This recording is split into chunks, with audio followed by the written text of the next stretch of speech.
एक शांत और सुंदर से गांव में एक किसान रहता है। उसका जीवन बहुत सादा किंतु संतोष से भरा हुआ है। उसके छोटे से परिवार में उसकी पत्नी और उनका प्यारा सा 10 साल का बेटा राजू है। हर सुबह किसान अपने खेत की ओर निकल पड़ता है। दिन भर की मेहनत के बाद जब वह शाम को थका हारा घर लौटता है तो जैसे ही उसके कानों में राजू की खिलखिलाती हंसी गूंजती है, उसकी सारी थकान पल भर में मिट जाती है।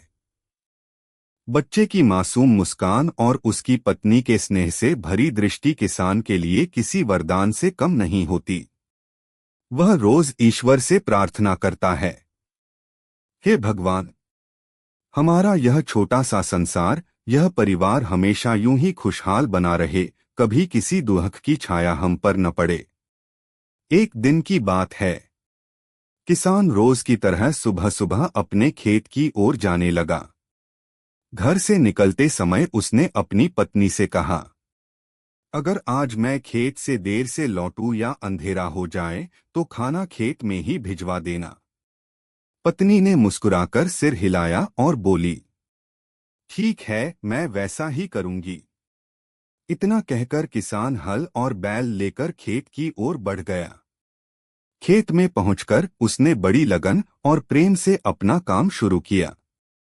हवा में फसलों की महक घुली हुई थी, सूरज की किरणें सोने जैसी चमक रही थीं, और किसान मन ही मन प्रसन्न था कि उसकी मेहनत जल्द ही फल देगी। वह मिट्टी को अपनी मां के समान मानता था। उसे जोतते समय उसके चेहरे पर संतोष और श्रद्धा दोनों झलकते थे। दिन ढलता गया, सूरज धीरे धीरे पश्चिम की ओर झुकने लगा और किसान अपने काम में इतना खोया था कि समय का पता ही नहीं चला। उसे यह एहसास भी नहीं हुआ कि अब गांव की ओर लौटने का समय हो गया है।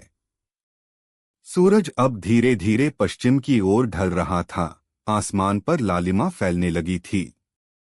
किसान अपने काम में तल्लीन था, तभी दूर से एक परिचित आवाज सुनाई दी, पिताजी। किसान ने सिर उठाकर देखा तो उसका प्यारा 10 साल का बेटा राजू मिट्टी भरी पगडंडी पर सावधानी से चलता हुआ उसकी ओर आ रहा था। उसके हाथ में एक टोकरी थी जिसमें गर्मागर्म रोटियां, प्याज और थोड़ा सा गुड़ रखा था। राजू ने जैसे ही पिता के पास पहुंचकर कहा, पिताजी, मां ने कहा है कि आप यहीं खा लीजिए, अंधेरा होने लगा है। किसान ने मुस्कुराते हुए बेटे को अपनी गोद में बिठा लिया। उसने पास की मेड़ से पानी लेकर हाथ मुंह धोया और फिर प्रेम से बेटे के लाए भोजन को खाने लगा। मिट्टी की सौंधी सुगंध, ठंडी हवा और बेटे का सान्निध्य, इन सबने उस पल को किसी उत्सव जैसा बना दिया। खाने के बीच में राजू ने मासूमियत से पूछा, पिताजी, आप रात में खेत में काम करते हैं तो आपको डर नहीं लगता क्या? किसान ने हल्की हंसी के साथ उत्तर दिया, डर? बेटा, डर किस बात का?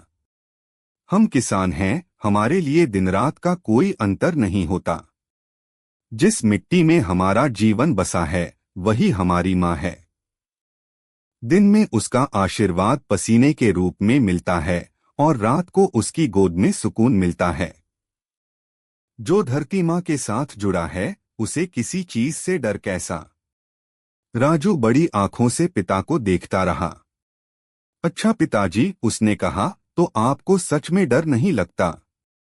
किसान ने मुस्कुराकर बेटे के सिर पर हाथ फेरा और कहा, नहीं बेटा, डर तो केवल उन्हें लगता है जो मेहनत से दूर भागते हैं। इतने में अचानक पास की झाड़ियों में हलचल हुई। राजू ने चौंककर उधर देखा, वहां 2 सांप थे, एक काला और एक सफेद। दोनों एक दूसरे से लिपटे हुए किसी रहस्यमय नृत्य में जैसे मग्न थे। राजू घबरा गया और जल्दी से बोला, पिताजी, ये सांप झगड़ रहे हैं क्या? किसान ने शांत स्वर में कहा, नहीं बेटा, ये झगड़ा नहीं कर रहे। पर यह दृश्य तुम्हारे समझने की उम्र का नहीं है। तुम अभी छोटे हो और यह प्रकृति का एक रहस्य है जिसे बड़े होने पर ही समझा जा सकता है। यह कहकर किसान ने प्यार से अपने बेटे की आंखों पर हाथ रख दिया ताकि वह दृश्य न देख सके, क्योंकि वह जानता था इतनी छोटी उम्र में डर मन में गहरी छाप छोड़ सकता है। राजू चुप हो गया, पिता की गोद में सिर रखकर आसमान की ओर देखने लगा, जहां तारे धीरे धीरे झिलमिलाने लगे थे।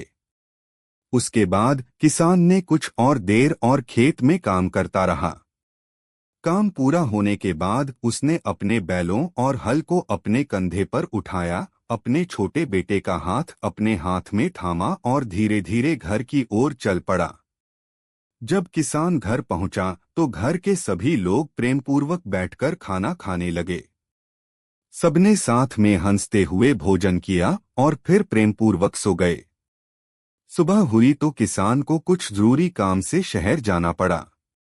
वह जाने से पहले अपनी पत्नी से बोला, प्यारी, मुझे शहर बहुत जरूरी काम से जाना पड़ रहा है। आते आते शाम हो जाएगी, इसलिए तुम चिंता मत करना।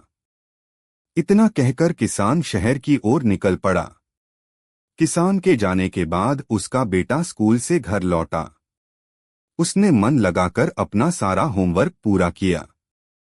खाना खाने के बाद उसकी मां ने रोज की तरह कहा, बेटा जा, खेत में जाकर बकरियों को चारा खिला आ। रोज की तरह राजू ने जवाब दिया, ठीक है मां, मैं अभी जाकर बकरियों को चराने ले जाता हूँ। राजू खाना खाकर अपनी बकरियां लेकर खेत की ओर चल पड़ा। वहां उसने देखा कि और भी कई बच्चे अपनी अपनी बकरियां खेत में चरा रहे थे। तभी झाड़ियों के पीछे से कुछ अजीब सी सरसराहट और जानवरों की आवाजें सुनाई देने लगीं। सब बच्चे डरकर एक साथ झाड़ियों की ओर देखने लगे कि आखिर वहां क्या हो रहा है। सभी बच्चे झाड़ियों की ओर ध्यान से देखने लगे तो उन्होंने देखा कि वहां से एक काला नाग और एक सफेद नागिन मिट्टी में से धीरे धीरे बाहर निकल रहे हैं।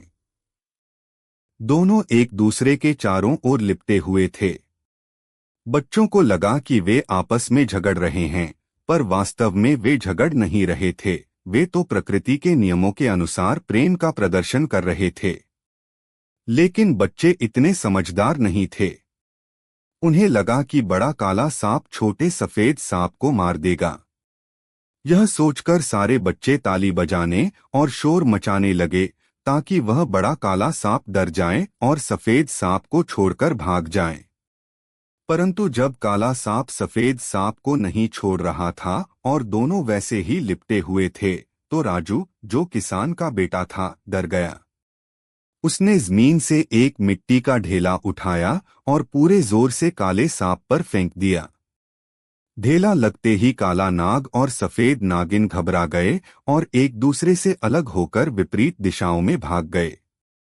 इसके बाद सारे बच्चे फिर से अपनी अपनी बकरियां चराने लगे। कुछ खेलने कूदने लगे और थोड़ी ही देर में सब कुछ सामान्य हो गया। परंतु तभी अचानक काली नागिन अपने साथी काले नाग को लेकर वापस आ गई। वह बहुत क्रोधित थी। उसने जोर से फुफकारते हुए कहा, इन बच्चों में से उसी ने मुझ पर प्रहार किया था। इसने मुझे चोट पहुंचाई है। यह सुनकर काला नाग क्रोध से आग बबूला हो उठा और फुफकारता हुआ राजू की ओर झपटा। राजू यह देखकर डर गया और जितनी तेजी से हो सकता था भागने लगा। उसके पीछे पीछे काला नाग और काली नागिन दोनों उसका पीछा करने लगे और खेत में चारों ओर भगदड़ मच गई। आगे आगे राजू भाग रहा था और पीछे पीछे दोनों क्रोधित नाग दौड़े चले आ रहे थे। यह सारा नजारा देखकर पूरे गांव में हड़कंप मच गया। गांव के हर कोने में कोहराम सा छा गया। लोग इधर उधर भागने लगे और सब यह सोचकर घबरा गए कि आखिर यह सब क्या हो रहा है। जब यह खबर राजू की मां को मिली तो वह घबराकर दौड़ती हुई अपने बेटे की ओर भागी। गांव के किनारे पर बहुत बड़ी भीड़ इकट्ठी हो गई थी। सब लोग यह देखने के लिए वहां जमा हो गए कि आखिर राजू के साथ क्या हुआ है। तभी भीड़ में से एक बुजुर्ग व्यक्ति आगे आया। उसने राजू के पास जाकर प्यार से उसे पानी पिलाया और कोमल स्वर में पूछा, बेटा, यह काला नाग और नागिन तुम्हारे पीछे क्यों पड़े थे? राजू ने कांपती आवाज में कहा, काका जी, यह काला नाग और सफेद नागिन झाड़ियों में एक दूसरे से लिपटे हुए थे। हमें लगा कि वे आपस में झगड़ रहे हैं, इसलिए मैंने डरकर मिट्टी का एक ढेला उठाया और काले नाग को मार दिया। उसके बाद दोनों एक दूसरे से अलग होकर भाग गए। पर कुछ देर बाद वही नागिन अपने पति को लेकर वापस आ गई और मुझ पर हमला करने लगी।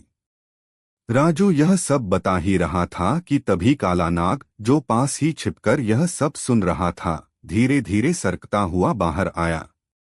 उसने सारी बातें सुनी और मन ही मन सोचने लगा, अच्छा, इसका मतलब यह लड़का सही है।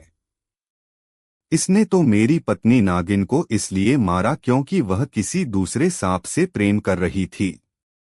यह तो सच्चाई के पक्ष में था। इतना सोचते ही काले नाग को बहुत क्रोध आया। वह गुस्से में नागिन की ओर बढ़ा और उसे जोर से डस लिया। कुछ ही क्षणों में नागिन जमीन पर गिर पड़ी और वहीं मरकर ढेर हो गई। उसके बाद काला नाग बच्चे के पास आया और सभी की आश्चर्यभरी निगाहों के सामने 3 बार झुककर राजू से माफी मांगी। फिर वह धीरे धीरे जंगल की ओर चला गया और हमेशा के लिए वहां से गायब हो गया। उस दिन के बाद गांव वालों ने यह निर्णय लिया कि अब से बच्चे जंगल में जाकर बकरियां नहीं चराएंगे। वे केवल पढ़ाई पर ध्यान देंगे ताकि उनका भविष्य उज्ज्वल हो सके। धीरे धीरे गांव के बच्चे पढ़ लिखकर बड़े बड़े अधिकारी बन गए और वह गांव भी दिन ब दिन खुशहाल होता चला गया। दोस्तों, अगर यह कहानी आपको अच्छी लगी हो तो इसे पसंद करें, साझा करें और दूसरों को भी सुनाएं।